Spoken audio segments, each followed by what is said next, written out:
Bismillahirrahmanirrahim. Assalamualaikum warahmatullahi wabarakatuh. Selamat pagi, siang, sore, Bapak dan pada teman-teman yang menyaksikan video ini. Senang sekali rasanya akhirnya bisa menyelesaikan sebuah video dan video ini kami persembahkan untuk tugas filsafat ilmu yang diampu oleh dosen kami, Bapak Insinyur Gunadi Widinur Cahyo. Dalam video ini kita membahas seorang Plato. Plato ini adalah seorang filsuf dari Yunani yang sangat terkenal tentunya. Jadi zaman dulu filsuf Yunani ini ada tiga orang yang terkenal, yaitu Socrates, Plato, dan juga Aristoteles.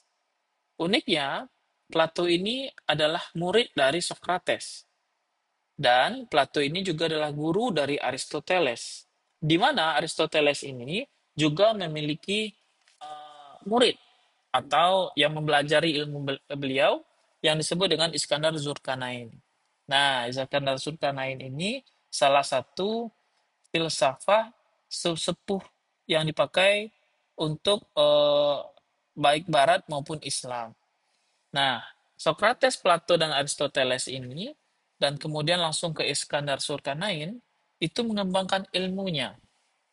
Kemudian menjadi sebuah tradisi dari Romawi yang disebut dengan Helenisme. Kemudian Helenisme tersebut menjadi Renaissance Modernisme.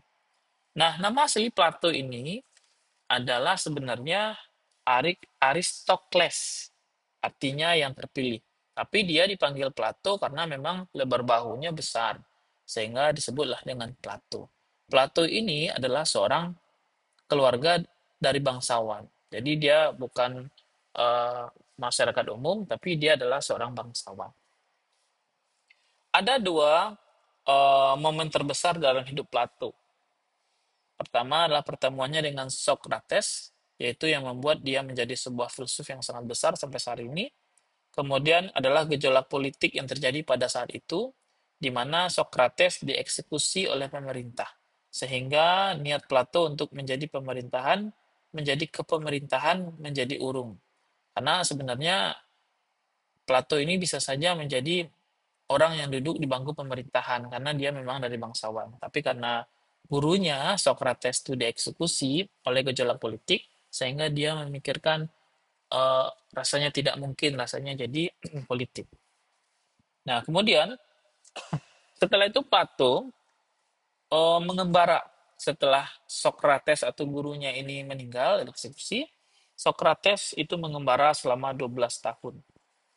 Dan kemudian dia membuat sebuah universitas yang terkenal di zaman dulu namanya adalah Akademia.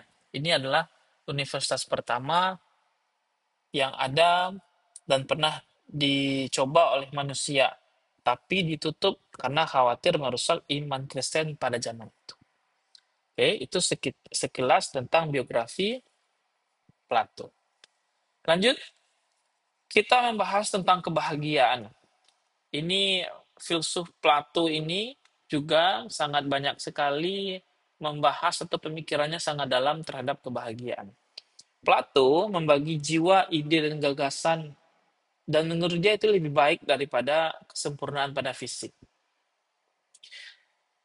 Bapak Ibu, Plato ini beranggapan fisik itu adalah representatif dari jiwa. Kalau jiwanya tenang, fisik ini akan tenang. Kalau jiwanya bahagia, senyum yang dikeluarkan oleh fisik ini akan sangat diterima oleh orang lain. Kalau kita haus, kita minum, itu adalah jiwa kita yang haus. Kalau kita tersenyum, itulah jiwa kita yang tersenyum. Walaupun ada beberapa jiwa mungkin senyum itu tidak ikhlas ya, sehingga tidak baik atau tidak terlalu bagus dilihat, tapi itulah jiwa di dalam yang menggerakkannya. Berarti jiwanya juga lagi tidak baik-baik saja. Di dalam konsep Plato, ada tiga unsur jiwa yang dia bagi. Yang di sini kita mengibaratkan menjadi kuda. Yang pertama adalah kuda hitam, yang disebut dengan epitomia. Yang kedua adalah kuda putih, tumos, dan sains ini adalah logostikon, itu adalah akal manusia, dan terakhir adalah eros. Eros itu adalah sayap. Nah, ketiga-tiga unsur inilah yang akan membuat jiwa itu merasa bahagia. Jadi kebahagiaan itu muncul karena tiga elemen dan item ini. Yang pertama kita bahas adalah epitomia. Bapak dan Ibu, epitomia adalah sebuah unsur jiwa yang mengandalkan jiwa seperti makan, minum, dan seks. Ini lebih sifatnya lebih fokus kepada perut ke bawah. Jadi epitomia adalah sebuah sifat yang dimana khususnya perut ke bawah. Mungkin itu minum, mungkin itu lapar, mungkin itu seks, kebutuhan dan lainnya. Bayangkan kalau seandainya kita lapar, apapun akan bisa kita lakukan sehingga rasional kita menjadi sangat susah dikendalikan. Nah, inilah epitomia. Banyak sekali keadaan di luar sana, ada maling, ada ini. Buat apa? Karena buat makan. Nah, jadi epitomia ini adalah sifatnya sementara, tapi berdampak lumayan sangat besar di dalam kehidupan kita. Dan posisinya adalah perut ke bawah. Selanjutnya, Plato juga membagi namanya tumos atau kuda putih, yaitu sebuah unsur jiwa yang mengendalikan rasa, semangat, harga diri, dan ambisi.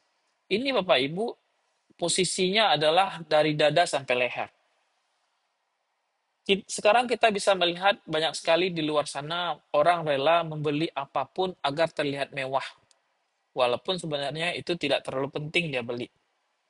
Banyak juga kita melihat orang di luar sana eh, mempunyai ambisi yang sangat tinggi sekali untuk mendapatkan sesuatu sehingga lupa cara mendapatkannya itu baik atau tidak. Nah, ini yang disebut dengan tumos, yaitu unsur jiwa yang mengendalikan rasa, semangat, harga diri, dan ambisi. Prajurit pada tentara Indonesia, atau prajurit-prajurit di luar sana, itu mempunyai rasa yang sangat tinggi terhadap nasionalismenya. Yang ini mempengaruhi tumosnya sangat tinggi. Jadi kita bisa garis bawahi, tumos ini adalah sebuah rasa yang timbul di dalam dada, sampai leher batasnya. Kalau epitomia, tadi adalah dari bawah, dari perut ke bawah. Selanjutnya, ada logostikon, Bapak dan Ibu semua. Logostikon adalah fungsi rasional jiwa bertugas untuk mengendalikan dua unsur jiwa lainnya. Jadi posisinya ini di kepala. Jadi logostikon ini berfungsi itu bertugas bagaimana caranya epitomia tadi dan tumos tadi tidak kebablasan, tidak terlalu ekstrim. Dan kita tahu batasannya. Kalau kita haus, kita harus bagaimana tetap rasional. Kalau kita lagi mempunyai barang atau iri atau dengki atau malas atau semangat, jadi kita tahu batasannya dan bagaimana cara untuk menyalurkannya. Dan inilah sebut dengan logostikon.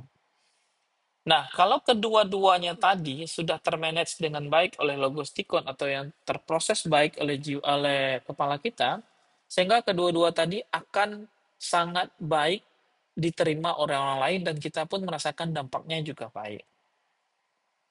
Kalau ketiga-tiganya ada logostikon sudah oke, tumos sudah baik, dan epitomia yang sudah oke, ada yang terakhir disebut dengan eros atau sayap. Kalau filsuf Plato mengibaratkan sayap ini adalah ketika semua elemen tadi sudah oke, sudah baik, sudah bersinergi dengan baik, saatnya sayap itu terkembang. Nah, sayap terkembang ini diibaratkan seperti kuda. Kuda itu bisa terbang karena ada sayapnya. Nah, terbang dalam filosofi Yunani lama itu adalah sebuah kebahagiaan. Jadi, kalau kita sudah bisa menguasai perasaan epitomia kita atau perasaan kuda hitam atau perasaan dari perut ke bawah, makanan, minuman, seks dan sebagainya, maka kita bisa mengendalikan rasa kita untuk tidak terlalu agresif untuk mendapatkannya. Dan kalau kita sudah bisa logos kita sudah bisa mengkondisikan tumos atau dari perasaan bangga, berbesar hati dan sebagainya, maka logos kita pun juga akan menjadi kita pun akan berdampak baik dan diterima orang lain atau kita bisa merasakan orang lain di diri kita. Sehingga kalau ketiga-tiganya sudah oke, barulah eros atau sayap ini bisa terkembang. Sehingga kebahagiaan akan datang. Nah, kebahagiaan itu sangat dekat dengan kenikmatan. Menurut Plato, hidup yang bahagia pasti nikmat. Sedangkan nikmat belum tentu bahagia. Seperti contohnya kita stres dengan tugas. Kita haus dalam pengerjaan tugas, kita haus. Kita minum. Minum itu nikmat, tapi tidak bahagia karena kita dalam kondisi stres. Nah, Bapak dan Ibu semua, eh, bisa kita ambil kesimpulannya adalah ternyata kita harus bisa mengkondisikan kepala kita dalam bertindak epitomia dan tumos kita sehingga kebahagiaan itu bisa melekat dan datang kepada kita. Mungkin dalam video singkat ini kita bisa mengambil intisari dan pembelajaran. Mungkin di luar sana kita belum maksimal mengkondisikan epitomia, belum secara penuh mengkondisikan tumos kita, walaupun logos kita mempunyai efek atau kinerja yang lebih banyak daripada yang lain. Sehingga eros atau sayap kita belum bisa terkembang dengan baik. Nah, mudah-mudahan dalam video ini bisa diambil pembelajaran untuk kita bersama, terkhususnya ke saya. Semoga video ini menjadi inspirasi untuk kita bersama. Jadi saya tutup dan saya akhiri. Mohon maaf kalau ada kesalahan. Assalamualaikum warahmatullahi wabarakatuh.